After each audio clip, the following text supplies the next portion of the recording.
Fala pessoal, a graça e a paz do Senhor Jesus Cristo, que Deus venha abençoar a sua vida, que Deus venha abençoar a sua casa, a sua família.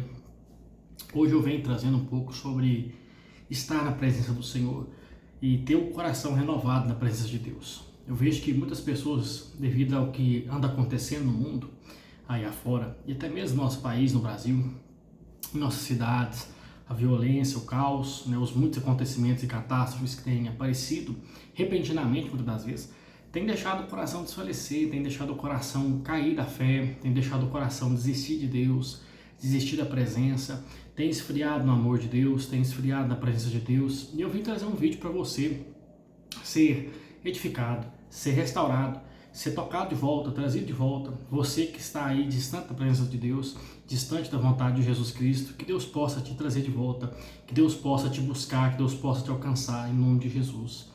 A Bíblia vai dizer em Salmo 39, versículo 3, que Davi, enquanto ele meditava, o fogo no coração dele acendeu e aumentava. Acendeu-se o fogo a ponto dele ficar incomodado e falar. E nós precisamos continuar com esse fogo aceso no nosso coração, né? Nós precisamos continuar sempre buscando, sempre alimentando esse fogo que Deus colocou em nós. Quando nós aceitamos Jesus Cristo, nós recebemos o Espírito Santo, está ali em João capítulo 16, versículo 8 a 11. Ele vem convencer nós do pecado, da justiça e do juízo. Do pecado, porque a gente não crê em Deus. Da justiça, porque Jesus ele foi crucificado e ele vai para o Pai. E do juízo, porque o príncipe desse mundo, a saber, o diabo, já está julgado. Então nós precisamos entender que o Espírito Santo, quando nós cremos em Jesus, ele já nos carimba, conforme Efésios capítulo 1, versículo 13 e 14. Você já recebeu o selo do Espírito Santo, a presença do Espírito. Só que Paulo, lá em Efésios capítulo 5, versículo 18, ele diz: não apagueis o Espírito, não deixais extinguir o Espírito, né? Você precisa estar na presença do Senhor, sempre renovando o Espírito. E ali em Levítico capítulo 6, do versículo 8 ao 13, quando ele vai falar da lei do holocausto, de como é que o sacerdote ofereceria o holocausto ali no templo, no tabernáculo, ele vai dizer que o sacerdote ele tinha que colocar a lenha, ele tinha que abrir o holocausto, limpar o holocausto, lavar o holocausto, e antes de tudo isso ele precisava lavar as mãos, os pés, e se portar do jeito correto, e se vestir do jeito correto na presença de Deus, para depois fazer a oração, para depois estar queimando um animal ali sobre o holocausto, e Deus receber como perfume suave. O fogo não podia se apagar, queimaria dioturnamente. Então, essa figura do tabernáculo para nós, ela é muito importante, porque ela traz para nós o que nós devemos fazer no nosso dia a dia. 1 Pedro capítulo 2, versículo 9, ele diz que nós somos nação santa, sacerdócio eleito real, povo eleito de Deus. Antes não era povo, agora é povo e é sacerdócio real. Você é sacerdote de um rei. Você tem que fazer a mesma coisa do que o sacerdote levítico fazia, ali em Levíticos, no capítulo 1 até o 9. Você tem que fazer exatamente a mesma coisa. A diferença é que nós não matamos mais bois e cabras, nem pombos, nem animais para poder fazer a oferta.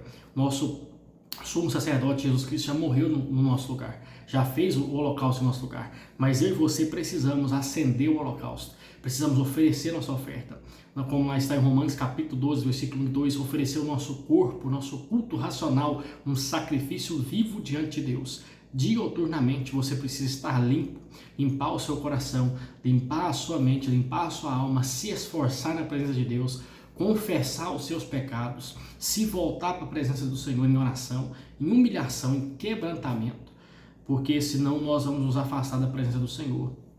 Dioturnamente, clamar a Jesus Cristo como seu Salvador, porque se com o teu coração crês para a justiça e com a tua boca confessares que Jesus Cristo é o teu Senhor, tu és salvo, então confessa Jesus Cristo de novo como teu Salvador.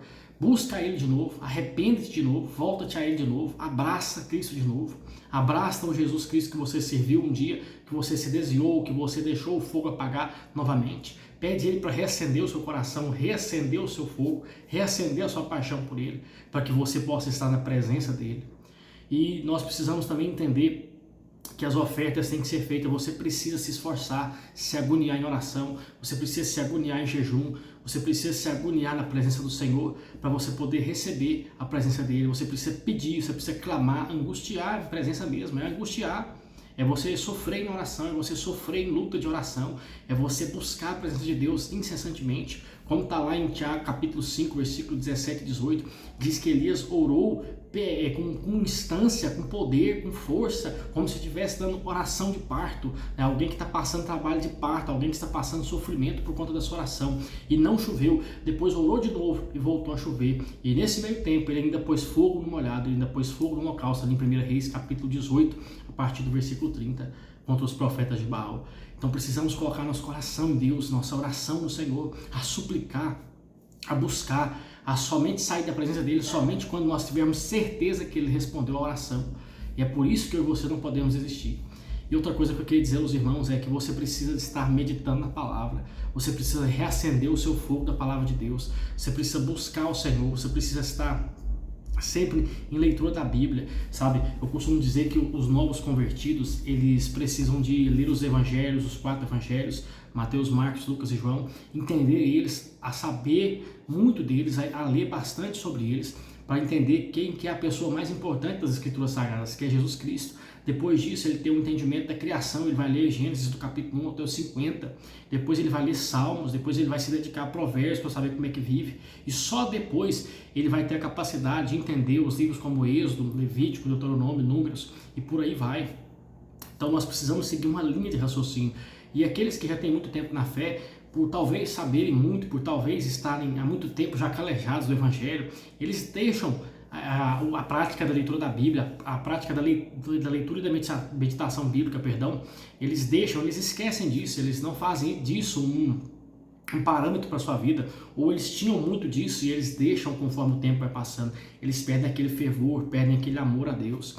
E enquanto eu li o Salmo 39, Deus falava isso ao meu coração: medite na minha palavra, fale comigo, internalize a palavra, mentalize a palavra, proclame a palavra, fale a palavra, toque, né, na palavra, engula a palavra, perdão, fale comigo, né, toque em mim, toque nas minhas vestes através da palavra, receba de mim, beba a água da vida. E nós precisamos estar na presença do Senhor, na palavra de Deus. O cristão que não lê Bíblia, ele vai aceitar qualquer coisa que lhe é pregada. O cristão que não lê Bíblia vai morrer de fome, porque a Bíblia é palavra, a Bíblia é alimento para nós. Então leia, se dedique à palavra de maneira dedicada, né, de maneira contínua, de maneira diária, de maneira diurna, noturna. Você lê aí, não sei qual que é o seu costume, se você costuma ser igual eu, que lê na parte da manhã, que lê na parte da noite, não sei, talvez você consiga ler melhor na parte da manhã, talvez você tenha um rendimento melhor de noite, de madrugada, bem cedinho, talvez você até mesmo tenha um rendimento bom na hora do almoço, eu não tenho um rendimento bom na parte da manhã. Então pegue esse tempo bom e gaste ele com Deus, faça a sua rotina em cima de Deus. A sua rotina precisa girar em torno do Senhor, para que você reacenda o fogo do Senhor. Então essa é uma das coisas que eu queria dizer aos irmãos. Uma última coisa que eu queria dizer é: não desista, né? Não desista de clamar ao Senhor, não desista. Se você não está sentindo que Deus está perto de você, continue clamando, continue buscando, continue falando com Ele, continue clamando a Ele, continue buscando a Cristo, que Ele vai te responder, Ele vai te dar a tua resposta, Ele vai te encher do Espírito, Ele vai te encher da presença. Então busque, não desista. Que Deus possa abençoar a sua vida, que Deus possa abençoar o seu coração. Curta, comenta, compartilhe o vídeo e que Deus possa dar a graça do Senhor sobre a sua vida, em nome de Jesus.